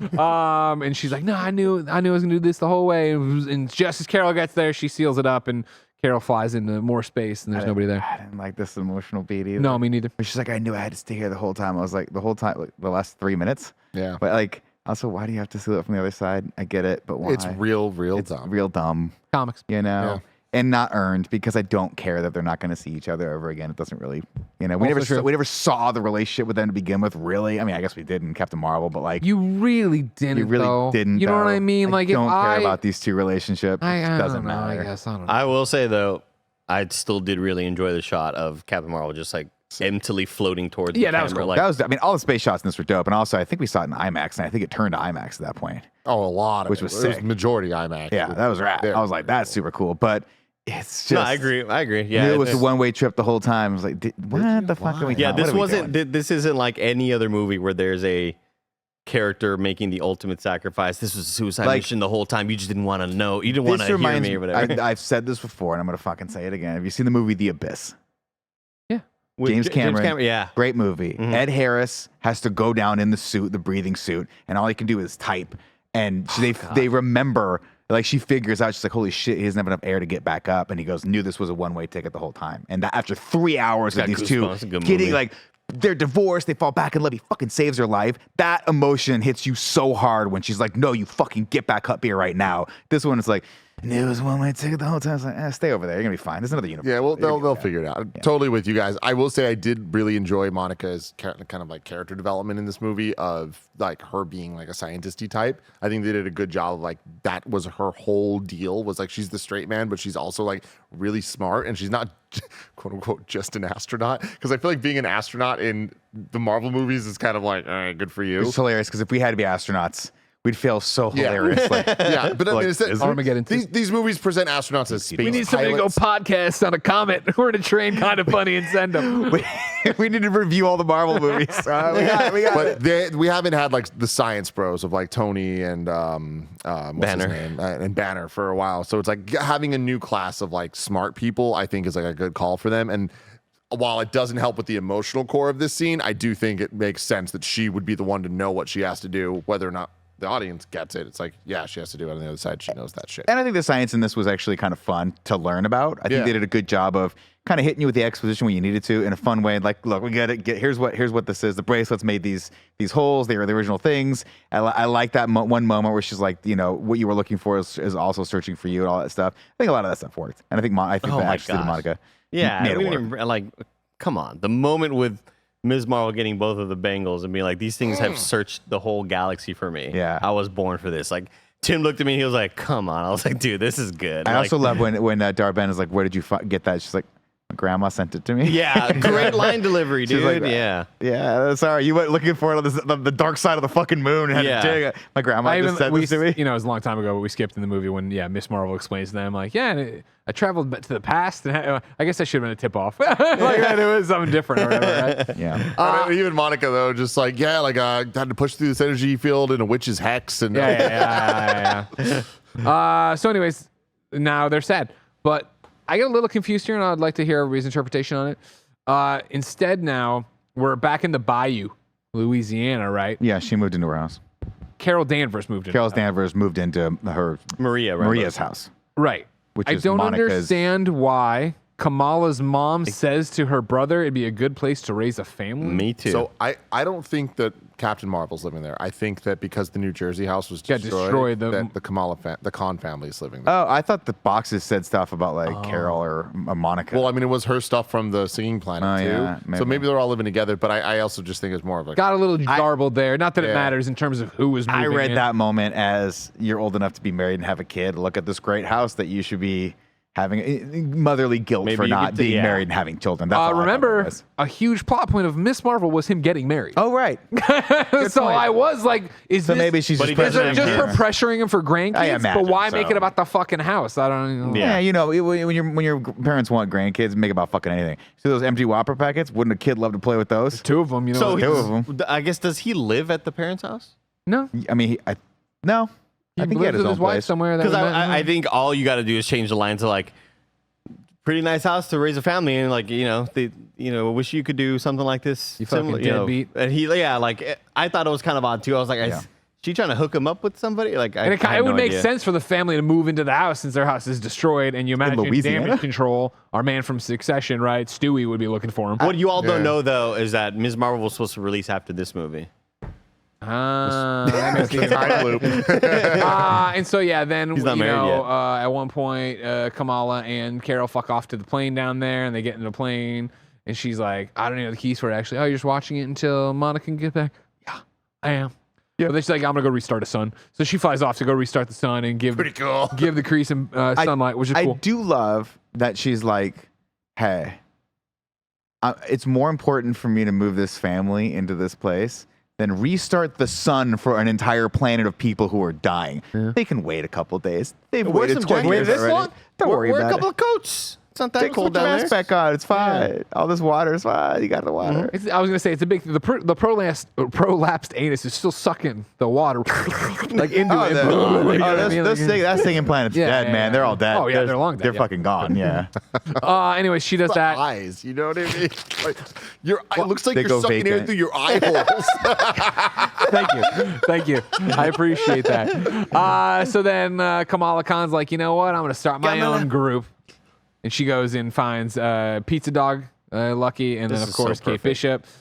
They do the Kamala does Kamala Khan does her version of the Nick Fury speech and all that stuff, which is very funny. I think the only kid with superpowers. I'm 23. You know what I mean? Like, please. Got a dossier. Been reading up on you. Like, she's just perfect. This whole sequence Yeah. is perfect. Like, can we talk about this? Like, this is a love you, pitch perfect end. Yeah. Like, this is the type of scene that like we would dream of having, and they just did everything right, including the I'm 23 pizza dog being Do you there. know Ant-Man has a daughter? Oh my god, it just sets everything up, and I love it. Oh, And, is like, this Young Avengers? Is that what we're setting up? that's what we're setting up? But like, I don't think that. I mean, as of right now, there's no official Young Avengers Yeah. project. It's just a fun thing that's happening back there. And so we'll see where they end up. Like Like Louis and teaming Drew- up. But like, there's the Young Avengers. Try that again. Try that again. What did he? What was he trying to say? He was trying to say Julia Louise Dreyfus? Julia Julia Gucci. Your name's gonna be Julia Julia? Julia Louise made it one. Julia Louise Dreyfus. And I was like, that's all right. That's more Thunderbolts building of what she's doing. But just if any of you guys are interested in comics at all and like seeing where the MCU might go in anyways, I highly recommend the Young Avengers comics. There's only like 2 or 3 series that are all like 6 to 12 issues total, and that's Julia it. Gulia. And they're awesome. They're so damn name's good, gonna and they be deal with Julia. Kang a lot too, which is really in a great way. But I love the setup here, and just such a great end, and like the callback to Fury, her specifically Miss Marvel acting like Nick Fury with the thing to Kate Bishop. Come on, like it's just so good. Then we get a credit scene, or the credits, and then we get a mid-credit scene where Monica Rambeau wakes up in a hospital bed. When she does, she looks over and sees her mother wrapped up in a blanket. Looking real young. Again, going back to like great actors, like I think Monica fucking I watched it again on TikTok yesterday or whatever. Really turns it on here. Like, wow, this is if you'd lost your mom and you were back in front of her, like she really delivers on the I'm so sorry and I've missed you so much and blah blah blah blah. And her mom, Maria, right, is like, wait, what are you talking about? Like, who are you? And then you hear him, fucking Frasier. Walking Hey, baby, I hear the blues are calling. Toss salad and scrambled eggs. Hello, Boston. He's in Boston now, Greg. I know. I've kept up. Nick keeps me up. I'm so glad I had no idea and ignored anything, any potential spoilers. I saw that blue walk by and I was like, Tim, that's beast. He literally grabbed me. Yeah, it was so cool, dude. And he looked great. That CG looked awesome. And it was that thing of like, oh man, are you gonna cut early? When are you gonna cut on this instead of cutting early? It is a full blown. Here's beasts in the MCU. Fucking a mango. Explain. It's all back, dude. We got everything It's so you weird that you know. said because Kevin's like the CG looked great, and I was like that CG looked terrible. Oh, really? I liked it. I thought I was like, dude, you can't. We're not at a place with this kind of budget where you can have that actually be believable. I didn't think it looked great. I didn't think it looked horrible. It looked comic accurate, so I appreciate that. I'm more on Nick's side where I didn't like the look of it. Now, but to be fair, is it as jarring as Kelsey Grammer in those movies? No, I mean, yes, every bit. That was terrible too. Yeah. But I'm like, I don't know, put him in the makeup. it is. I mean, a bit, I feel like he's just so old. Doesn't want I mean, he probably was like, I'm not He had to sitting deal in a with chair for Camille, 10 hours. the I'll whole just give thing. you 3 voices. He was like, I'll record it on my phone. You guys figure it out.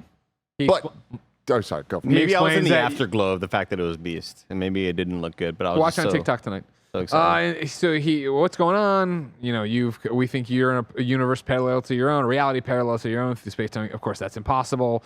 Blah blah, and like I'll leave you two to talk basically or whatever. And he's like, I'm gonna go talk to Charles, yeah, Charles wanted an update. I'm gonna go do that. Yeah. And he leaves, and it's the X logo or whatever. It's it. And this already happened, I guess, right? Yeah, her mom stands up and is in a weird outfit that's not anything we've seen before. And so he actually Calls her binary. Binary, which is a Captain Marvel's been through many different names. Like she's been Miss Marvel, she's been Captain Marvel, she's been Binary, she's been like, I mean, at some point I think she was Photon Spectrum, like all that stuff. Like they all kind of share and mix stuff. But it is interesting that they're going with that name. But Beast straight up calls that out.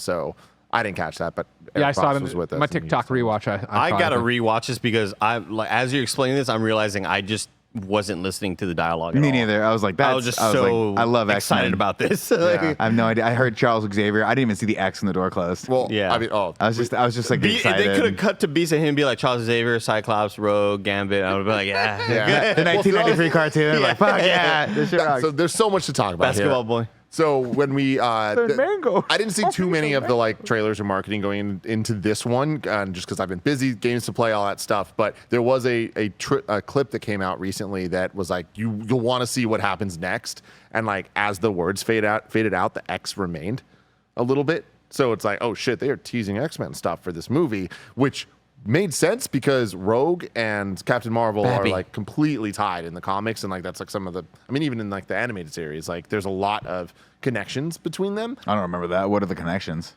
I mean, there's like a offhand? whole storyline that we'll eventually get of like Rogue kind of taking Captain Marvel's powers and it like causing a whole bunch of shit. Right. And I thought we were gonna get Anna Paquin in this. Yeah. Even before the movie, I was like, Andy, my last prediction here is we get her. And I was wrong. Did not expect to see Kelsey Grammer's Beast show up. That's wild. Hearing the music, Nick, the ska-da-da-da. Yeah. Like, come on, dude.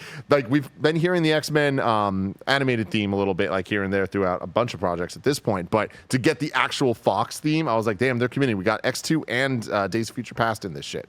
And to his credit, he immediately was like, that was Days of Future Past. He could just call it the fucking music like a psychopath. So to be clear, then Lashana Lynch's character is whatever the Captain Marvel is going to be for this universe. So binary is Captain Marvel. No, not necessarily. Because normally when they have the different names, it's because someone else took up the mantle. I see it there. Of Captain Marvel or something or other. I was more focused on her outfit. Yeah, for sure. Wild. For sure. This is insane. Anyway, so she leaves and is like, Is who this the a hell? video? Yeah, it's a video. You can play. I was just showing you. Okay. Who the hell are you or whatever, right? And then she goes, shit. And that was the end of the scene. And that is it. The Marvels. Which was like, obviously super exciting, and like them just even dealing with it and mixing these worlds. Now the big question is, what is this world? Is it, and doesn't even matter, but like we're here to talk about this stuff. Yeah. Like the funny thing is, the first time we ever saw variants in live action was Days of Future Past, right? Where we saw multiple Xaviers talking to each other and dealing with the whole time conundrum of there being multiple Mystiques and multiple, all the X-Men. You don't remember what I'm talking Were about? they variants or were they just like in Days of Future Past? Were they Just timeline people. They were just right? timeline people. They were the same person, but in different times, right? Well, yeah, They but weren't. like, They weren't that's- interdimensional. we are now applying MCU knowledge to the past there, Sure. where that's how that works, right? Anytime there's like a multiple timeline, that's a branch timeline, that's a variant of whoever it is, right? Sure. So it dealing with either any of the X-Men worlds that we know, which remember, this is where Forget Everything You Know even came from. So like those movies were a disaster of keeping their shit straight. Now we're trying to make it straight within the MCU stuff. It's never going to add up perfectly. But there's no universe where at this time period, Professor X would be alive. Yeah, I think this is going to be very similar to what we saw in Multiverse of Madness, where Charles rolled up and we were like, "Oh, he's in the cartoon chair." And da, da, da. I think it's going to be a universe unto its known. A universe unto itself that will be Representative. all the Lego pieces we know. So that Beast is Kelsey Grammer, and a Rogue will get a cameo, and it'll be Anna Paquin, and maybe not, but maybe. But you know, they put stuff in there. Jennifer Lawrence is there at the same time as Mystique, kind of thing, and then. You know, I imagine this is all building to Secret Wars, right? Where then we blip it out, and then we have X-Men in our world, and it's kind of makes sense for whatever they've retooled. Yeah. If this, I mean, I don't know how that's going to like how we're going to introduce them into the greater world that we're in right now. But if this is the start of it, if these two are sort of the tip of the iceberg for the X-Men, that's very awesome.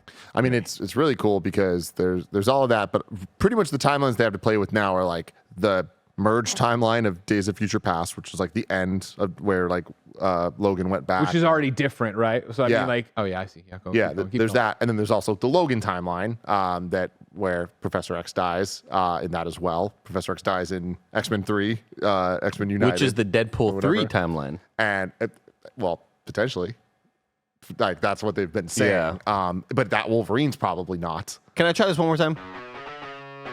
Okay, it's Killed it. Yeah. But then the Monica that we saw, not Monica, Maria Rambeau was Captain Marvel in Universe 838 from Multiverse of Madness. So I imagine this is different from that, which is why they made her binary, not Captain Marvel. So they're building this in a smart way that's cool. But what gets me extremely excited is the next movie scheduled is Deadpool 3. Ooh. So I Do don't you think think that's going to bridge the gap for all of it? I think, I mean, from everything we've heard, yeah, I think Deadpool 3 is going to be the, like, it's happening, y'all. And, like, we've already started to get the not insurrections, fucking, Encumbrance. No. encumbrances. Incursions. Incursions. Yeah. We've been hearing I've been all playing the a lot of Baldur's Gate, man. incursion stuff. So it's like, I think that we're going to see How do you see that playing out in regards to like Hugh Jackman's Wolverine? Because obviously he's not going to keep going with the role. Do you think we see another Wolverine in there that's not? I think we're going to actor? see Hugh Jackman many times over the next couple of years. You think he's going to come back? Yeah. Really? I mean, yeah. That man's got to do so much HGH. This is just so like the fact that he's coming back once, I think like should show us all that he's just kind of down. Because like I would have never assumed that he would have ever come back for anything ever again. And like the fact that we're getting him once, it's like I think we're going to get him multiple times now. You don't think we're going to see like a younger version variant that then becomes the Wolverine going forward? I think that all the X-Men stuff's going to be dealt with officially after Secret Wars. Oh, okay. Like I think you build to it with all these different people, and then Secret It's Wars exciting. happens, and now we have one golden timeline again. Zac Efron. I feel like it's a very easy bet that like the leads of Secret Wars are going to be Hugh Jackman's Wolverine, Tobey Maguire's Spider-Man, and probably Tom Holland's Spider-Man. And like they're like the leads. And then I think Robert Downey Jr. and some of them will be like the support of it all too. That's wild. I know. It's fucking wild. But like we're here. It's happening. Yeah. Like this was Kelsey Grammer's Beast showed up in a Marvel, but in an but like MCU that movie. could be something just like a cameo, like we saw Professor X showing up in the other movie, right? Like it's possible this might be the last time we see him. But I'll tell you what. But once those cameos happen, they become reality, right? They become. They do to canon. a degree. I mean, there's all these characters who live in some universe, right? Somewhere. It's who are we going to pick going forward? Because at some point they're going to have to fucking put the team together and stop doing all this like multiverse of madness shit. But that's what we're all saying these with characters Secret are- Wars. Right now, I think all options are crazy and on That's the what I'm table. saying, And is I think like- you get to Secret Wars and then. Yep. Right. So I don't know if Kelsey Grammer is going to be the Beast going forward, but I'll tell No, you this. we're all saying he won't be the Beast going forward. Oh, okay. I'm sorry. We're all I thought saying you we're said going to you- get I to thought you- Secret Wars and then you have your new Yeah, X-Men. what I'll say is this though. The man has not lost a step. He is every bit as good as Frasier as he used to be back in the day. Wow. Every bit. in review. Sometimes you see some of the actors come back and reprise the role. They don't have it. Yeah. He's got it. Some baby. people were worried that Kelsey Grammer couldn't get back in shape for Frasier, and he was able He to do did it. well. I mean, I don't want to spread rumors, but he did a lot of testosterone. He's on a the lot of tee toss salad. for It's scrambled one of those eggs. sad things where sometimes something happens in someone's life, mainly a celebrity's life, right? Where you just can't look God. past it. That's what they'll always be. I.e., like how me and Blessing talk about Cat Williams getting beat up by that junior high guy all the time, right? Kelsey Grammer once fell off the stage giving a speech, and I've never been able to forget it every time I see him since then. Because he's like, oh Lord. He's like, oh my Lord, or something like that. That's so Frasier, you know? It That's is. so Oh, Frasier. my word, or something like that. Season 1 of Real Housewives of Beverly Hills featured Camille Grammer, who was Kelsey's ex-wife. Yes. Real ex-wife, yeah. Yeah, in real life. And it's Real Housewives. Well, multiverse is she in? Exactly. And I have never, ever seen I've watched a lot of Housewives. There's never been a single person on that show that wanted to be there less. When it would just cut to the interview shots of To Kelsey? Kelsey Grammer, he'd just be like, yeah, I guess. Wait, weren't they also like going through a divorce or Oh, like, yeah, shortly no, thereafter? yeah, it was yeah. Real quick, I just want to show this. This is No, this is Kevin's. gonna ruin Kelsey Grammer for me forever. No, it won't. It's just a man falling off a stage. How many times have I fallen off the stage? It's fine. I mean, it's true. I've never seen this. I'm excited for this. Excited. Is this like a TED Talk or what? Yeah, I forget what he was doing. I don't know. Do we need He's- audio? Yeah, well, yeah, because I remember when I was like, he audio's- says, I don't know why audio's not coming in. Give me 2 seconds. it might be here. God intervening. Maybe this is. Yeah, Gonna they're like, get- this is this gonna be gets you us in claimed. 20 years. Yeah, Greg. exactly. All right, fine, fuck it. Doesn't work. Everybody, Google Kelsey Grammer's falls off. Frasier Show falls me off afterward. stage. Show me afterward. Okay. What? That makes no sense. wait, what? It should be Frasier's Kelsey Grammer. In character, is he? Anyways, that is the Marvels. It is time for a thing I like to call RaGu BaGu. RaGu BaGu. What's up, everybody? Welcome to a podcast within a podcast called Rad Guys Talk Bad Guys, a.k.a. RaGu BaGu, where we rank and review all the villains of the MCU. Star Wars, kind of. And then X-Men. They're all shoved in here. This is the original list that is insane and outrageous. As you all know, we did, in fact, say we needed to break it up into tiers because currently there are 57. No, I'm sorry. I can't read my own writing. 54. I burped in the middle of it, too. 54 villains on the list with a not applicable Guardians Hollywood special, holiday special.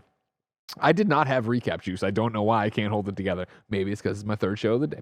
Anyways, where do we think Ben-Hur goes? I want to start off because I feel like you guys are going to be like, fucking bottom tier. It's the worst thing ever. No. Okay, cool. I'm going to say like probably around the top of D. Because like Okay. there's a lot of villains underneath this that I'm like, I mean, the Flag Smashers like were a problem. Gravik sucked. the clandestines in Ms. Marvel were really, really bad compared to this. Like, I feel like we weren't thrilled with this. They wanted her to be sympathetic. We got that just because they told us it, but we didn't believe it. But it wasn't bad. And the plan was comic book fun. It's just, yeah, I don't know. Definitely not high for me, but like. I would put her above. No, well, first off, we're just trying to figure out D tier. tiers. D tier for D Tim, tier. D tier for Andy. Because I've zeroed in as D well. tier for all right. So then let me read you through the D tier. All right. At 37, you have the Vision from Solo. At 38, you have Manrid / Aldrich from Iron Man 3. At number 39, you got the man Obadiah Stane from Iron Man. Thank you. Then at number 40, you got Franco Malloy and Taskmaster from Black Widow. How much do we want to bet that's not his name? Oh, none of the names are. You know how it is. I don't remember there ever being a character named Franco Malloy. Number 41, you have Loki from Thor. Number 42, you have Gravik from Secret Invasion. Number 43, you have the Flag Smashers / John Walker Captain America from Falcon the Winter Soldier. Oh, Falcon and the Winter Soldier. And then 44, you have Clandestines, the Department of Damage from Ms. Marvel. What's the actual name? Miss Marvel. Dracov. Break Which off. sounds like Draco Malfoy. Yeah. That's So probably you the joke I was turned it making. to Franco Malloy. Yep. Yep. That's how we got there, ladies and gentlemen. Listen, I Words. don't know why this show's so successful, but it is. And I'm not gonna come in here and fuck up the pudding. Yeah. Don't fuck up the I recipe. would put for it, her Andy. above Franco Malloy and below Obadiah. So that's exactly where I first thought. But then I saw Loki down here. Yeah, I can't And put her I'm like, above Loki she's not from above Thor. Loki. I put her right below But that's Thor. our fuck up because Loki shouldn't even be that low. Loki shouldn't be below Franco Malloy. I guess you're right. Franco Malloy, though, and Taskmaster. I don't remember any of it. Yeah. That's why you gotta go above. I put her below That's fine. Loki. I mean, Wait, personally, sorry, I'd put her below Loki personally. So, I think the sibling rivalry of Loki. Yeah. We need a circumcision of RaGu BaGu. We'll talk about that later.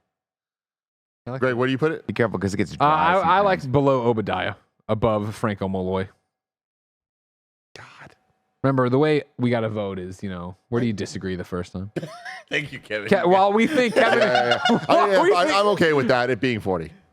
it's 40. All right, My first gut. Yeah. all right, we're putting it then. So there you go. 40 is now Ben-Hur Great. from the Marvels. Marvels.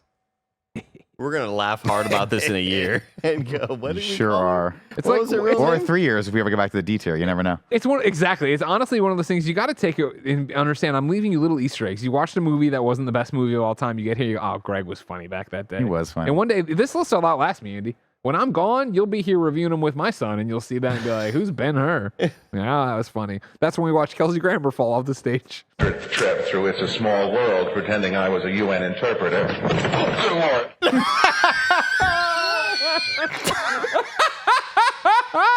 Oh, good Lord. Perfect. Perfect. Poor man. Perfect. He went down. Yeah, he went hard. He went hard. Now it is time to He fell into the Lord, orchestra the pit. Marvel Cinematic Universe. Jiminy crickets, everybody. There's a lot of these. There's 43. Man, we fucked up so Oh bad. my god! Where'd Will we you ever fuck just up? shut up? Where'd we fuck up, Andy? We fucked up because this is going to be like the moment with Loki right here that we just did with RaGu BaGu. We were like, there's no way this should go underneath Love and Thunder, but Love and Thunder shouldn't be that high to begin with. Yeah, And I blame told you myself. guing that when you did it, and you were over there going, "No, Greg's wrong. He's stupid." Remember the goats? Goats are funny. I mean, I'll start it yeah. off. I'll start this off. I would put this underneath Doctor Strange at 22. I think this movie's fun. I think it's definitely the best out of the sort of mid-tier, some of the best out of the mid-tier Marvel movies, but ultimately inconsequential and probably going to be very easily forgettable for me. When I left the arena, some call it a theater. I said and Kevin said something. I didn't say anything to Kevin. I just wanted to leave. So I just said it in my head that I liked it less than Miss Marvel. I would put this at 28, replacing Captain Marvel. So it'd go 27 Falcon and Bucky, 28 the Marvels, and then 29 now Captain Marvel. One interesting thing I just noticed as we were doing this, and I know there's 43 movies on here, but there are a lot of audio podcast listeners. I don't know if you want to do a whole run through. I will once. Okay. We actually. Before I used to do it twice. Now I just do it once. Fair enough. Yeah. Andy, where are you falling on this? Because we have Nick saying 22. We have Greg saying 28. I am going to put this above Hawkeye, below Multiverse of Madness at number 24. Damn, you guys are ranking this way lower than I thought you were going to. And I am going at number 25, above Quantumania, but under Hawkeye, because Hawkeye just had a bad finale. Well, I also just think that this, I came out really enjoying this movie, and then I look at the list and I'm like, oh, damn, a movie that I still really enjoyed a lot, like Iron Man and Far From Home, are 18 and 19. Yeah, that's tough. Like, that's it. It's just the MCU is so And Ant-Man You got to Man pick and the your Wasp. fight at some point. Yeah. You know what I mean? Who do you want to fight for or against? Yeah. All right, so we need to see where we fall down. Why with is the my majority speed walking like my grandma? Because his He laser ran bots are 13 miles last terrifying. night. Yeah, what are you trying to prove, big guy? We know you're hurting. Who thinks it is better than Captain Marvel 1? All of our hands are up. Who thinks it's better than Falcon and Bucky? Greg goes down. Who thinks it's better than Miss Marvel? All of us. Quantumania. My hand goes down. Ooh, really? I think this is more enjoyable than Quantumania. Yeah. Wait, no, Oh, sorry. no, I I'm think sorry. it's Then better- his hand went down. I'm I like, think it's better than Quantumania. Quantumania. like- But then, yeah, that sorry, who movie thinks was it's better than flop. Hawkeye? That's where my hand goes down. Yeah, I think it's better than Hawkeye. Yeah. So, and then who thinks it's better than Multiverse of Madness? That's where it stops then. So that's where it goes, right above Multiverse of Madness at number 20. I forget Multiverse of Madness was a movie. I forget about that movie. I remember. I always my conflate it with disappointment. Quantumania. Like the same movie, right? Think about freaking. It's so much better than Quantumania.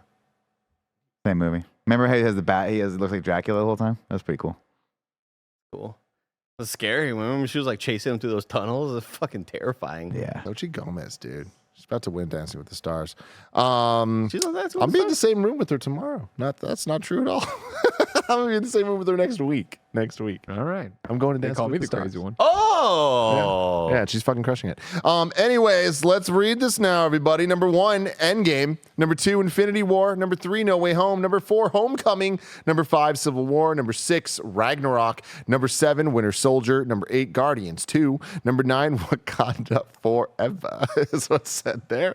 Number 10, Loki. Number 11, WandaVision. 12, Avengers. 13, Guardians 1. 14, Guardians 3. 15, Shang-Chi. 16, Love and Thunder. 17, She-Hulk. 18, Iron Man. 19, Far From Home. 20, Black Panther. 21, Doctor Strange. 22, Wolf by Night. 23 is... Well, did you have it above Multiverse or under the Marvels? Under.